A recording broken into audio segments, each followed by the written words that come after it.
I'm Meg.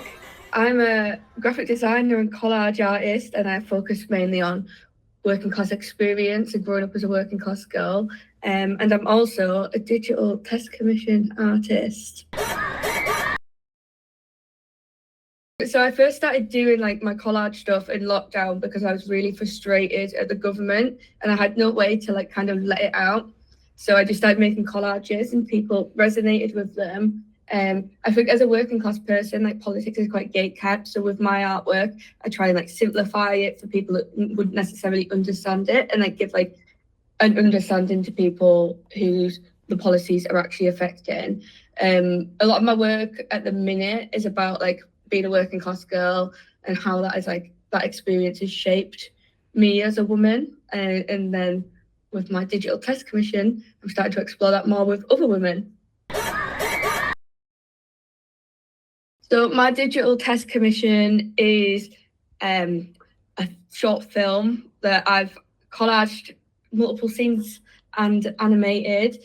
It's called Champagne Lifestyle on a Lamborghini Budget, and it's about being a glamorous northern working class girl and wanting them finer things in life, but you kind of don't have the cards dealt to you that way. I've spoken to about 200 northern women about their experiences growing up, and it's kind of like highlighted through all these submissions. We have like the shared working class experience, and I think that often gets ignored. And our male counterparts sometimes get more platform of how they're feeling. So yeah, it's more about just putting like, it's not in a way to demonize us, it's kind of reclaiming us, showing how complex we are as women, but also like finding that humor in growing up like working class and the nostalgia as well, because I think a lot of people actually are proud of where they come from.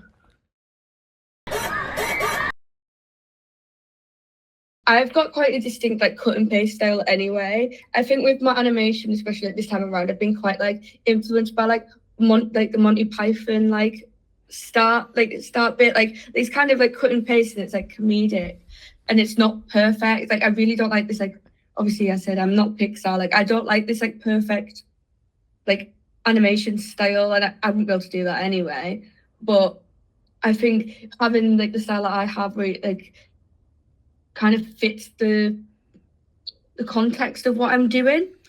Like I feel like a lot of like working class girls like aren't going to see themselves in a perfectly animated short, whereas I can like collage all of these like experience. Like, I feel like a lot of my work's got a lot of different like elements in it that only like collage could probably put across. Like there's so many like tiny little like details, even down to like one pub that's in the background of one of my like collages. That's a pub that I grew up around. Like it's all very like special to me, and I don't think that could be recreated by like big polished animation because I'm not a polished person, and I think that's fine. I think a lot of people find it like in the industries intimidating because they want to be this polished person, and you shouldn't have to be.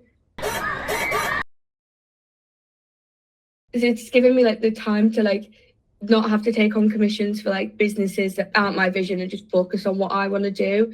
So I can just sit and like obviously looking through 200 responses to my form took ages. So it gave me the time to look through that and just actually like instead of rushing it, go through it in a fine detail and like do other people's experiences like justice. Because I think a lot of like, yeah, it's some of it is like my vision, but I feel a lot of responsibility if you're like opening up to me about your childhood and how you feel, and like I've got to do that in a way where it represents that person and not just like gloss over it. It's been well good. I've really liked it because it's meant that like I think especially when you're like a freelance artist, you've only got your own opinion. But like having someone there to like show it to, or like especially when you were helping me with like the 3D animation, even though I haven't gone forward with the 3D element, it was still like an opportune, like an avenue that I wouldn't have gone down necessarily if you weren't there. And it's one where I wouldn't have even like tried to explore it. But even now I know in the future, I've still got that chat there, so I can still go back and try it again if I want, like if I change my mind. And I just think it's like just knowing there's someone like a second opinion there is just nice to know. It's reassuring.